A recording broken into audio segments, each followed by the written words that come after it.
I don't know if you guys know this lovely woman that's on the screen right now. Exactly. Y'all better make some noise because this is her event.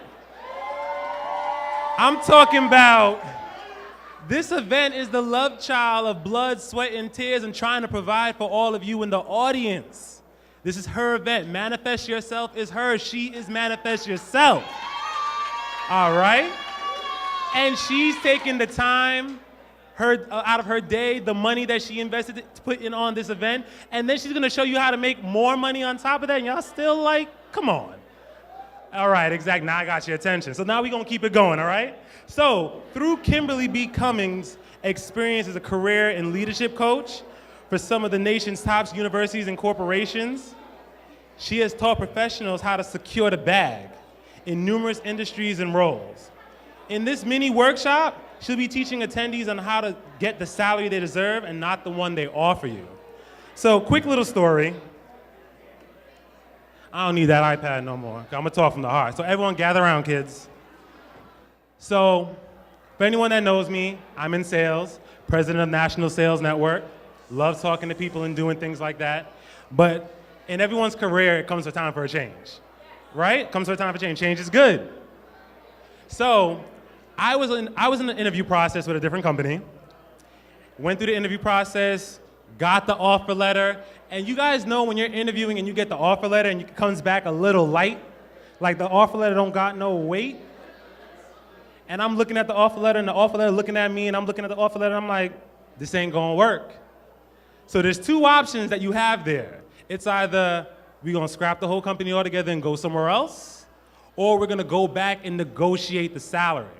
So luckily for me, I married the expert salary negotiator. And she told me the step-by-steps on what I needed to do.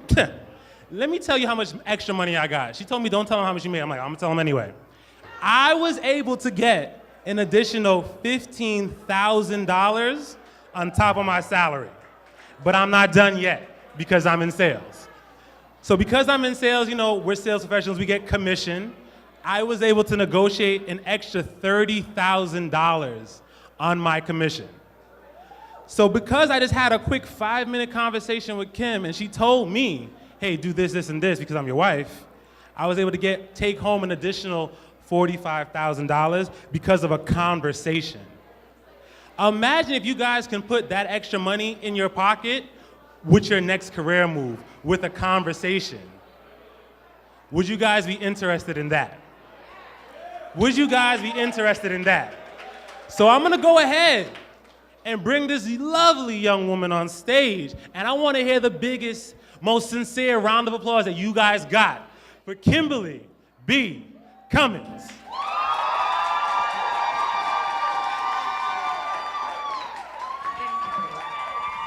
Hey everybody, how's everybody doing today? Everybody's all right? Oh, those are my girls. So I am so happy that y'all are here. I was going to call this talk to go get the money, but I thought, how about we just say, how to get the salary you deserve, not the one they offer you. So if you don't know me, I've worked in career and leadership development for 9 years, helping students, helping alumni, helping professionals, but especially women and people of color because they are grossly underpaid. It's disgusting. I'm gonna help you. I'm gonna help you out. So that is my specialty area, and besides my husband, I have helped countless clients. So today, I'm going to give you a mini training. So this workshop, just so you know, when I really do it, it's 2.5 to 3 hours. We have about 15 to 20 minutes today. So you may want to take out a pen and paper, and we're gonna walk through this today, and I'm gonna really pray I don't fall off this stage. The reason why it's important, 63%. Black women make 63% less in comparison to white men. So if white men are making $100,000, a black woman is getting paid $63,000. That is terrible. Black men, y'all are doing a little bit better. Y'all are probably around 72,000, maybe 74. But that's a gross difference, because you're not negotiating your salary. So I have a little example here. So we're gonna talk about year 1 and year 2. The women are in gray, the men are in green. So like my first job, I didn't even start at 35,000. My first job, I started at 25,000 a way long time ago. The thing about negotiating salary, about why it's so important, is because if you don't negotiate at the beginning, you can't make that up. And you only get increases, and your retirement percentage that they contribute is based upon that initial number. That's why you have to do it in the beginning, and you can't try and make it up later. Because now in my new job, I know my husband didn't mention, so I'm the North American Diversity Recruitment Manager for American Express. So again, thank you. I'm helping y'all get jobs. The secret when you're negotiating salary, most companies, if you are internal, they are not going to give you as much money as an external candidate. But I'm going to teach you there's a few things that you can do, but that's why when you're having these conversations, you have to do it in the beginning. So this scenario right here, in 10 years, this man will make $50,000 more than her over the span of 10 years. Over a lifetime of a career, black women will lose over $800,000. I don't know about y'all, but when I think about that, oh, hell no. No, because we're working just as hard, we are just as qualified, and we're making less money. So we're gonna get into it today. So 4 simple steps to salary negotiation, and I'm gonna walk you through each one.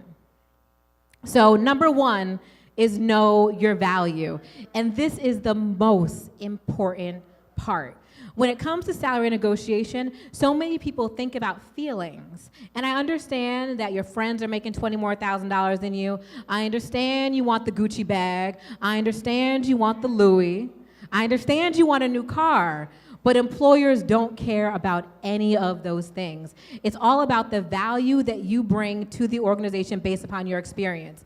So think about what skills you bring to the table and how that's going to impact the company's bottom line.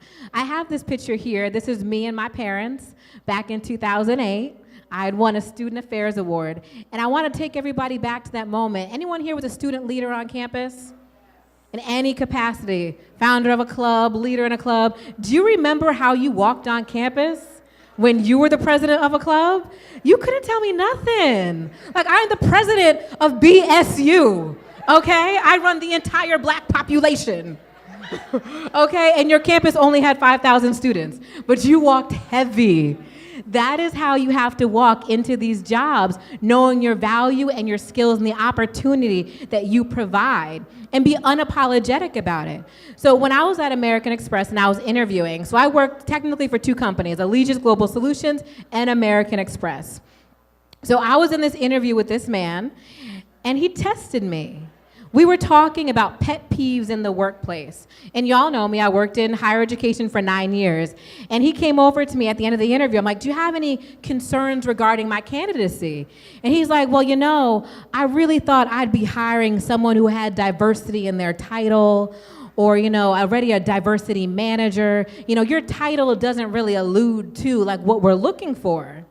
So I sat there and I was like, with all due respect, which means I'm probably going to disrespect you, but you got to preface that. With all due respect, sir, what did I not convey in this interview? I've given you 3 pointed examples of the diversity and inclusion work that I've done, plus metrics. So if you have additional questions regarding my experience and skills, I would love to address them now. Regardless of my title in my current organization, I've shown you how I do D&I work. And he sat back and he said, well, all right. And that's where you really start setting the stage. So negotiating your salary, you can't just strong arm them at the end. You have to start when you're interviewing. Don't be afraid to unapologetically show your skills and your experience, because that's what the other people are doing. So don't come in there being meek. Come in there strong and authoritative. So step 2, you got to benchmark. These were gifts, but I had to do a PDF because I'm always afraid about technology things. So you have to research. And I put this on every slide when we talk about career development because people still don't do it. I interview and talk to candidates every day, and they can't tell you the mission statement of American Express. They don't know what blue box values are. They don't know what business unit they're in. Like, those are basic things. How can you negotiate a salary if you have no idea about your title and how that works in your industry as a whole? Where do you fall? What are your responsibilities? And when you think about your salary, you need to determine a target. And the key here is when you determine your target based upon research, your target salary should be the lowest end of the range you give them. So if you want to walk in at $85,000 a year, you need to say you want to make 85 to 105. And when they give you, oh, sure, we could do 85,000, you need to come back and say, well, based upon my experience and my skills, I was really thinking that I would probably at least get around 90. And then they come back, well, you know what, we can do 87, but 85 was your target. That's part of the secrets when you're talking about salary negotiation. Your target is always the lowest. And also look at benefits. That's another thing that you can negotiate when coming to a salary. We all want the cash money, right? We all want to make sure the baseline. But when you look at organizations, there's so many other benefits you can get. So in higher education, when I switched institutions, I was able to negotiate being fully vested in the insurance plan from day one. Not insurance, in the retirement plan from day one. So I don't have to wait 2 years. There's contributing, and if I leave, I get to take all the money. You can negotiate vacation time. So for me, leaving sweet, cushy Princeton University and their vacation time, I had 24 vacation, 12 sick, 2 personal days, to going into corporate America where now I'm getting 17 PTO total. Yes. I need to make sure I'm compensated for that. So when you're looking at the benefit package, you have to look at the total package of everything they're able to provide you. So we also got to talk about strategy. So when we apply for jobs, there's a process. The same thing when you're negotiating your salary. So you see here, basically the life cycle of applying for a job. I put ready for change. Normally that's to say you're fed up and you're ready to go.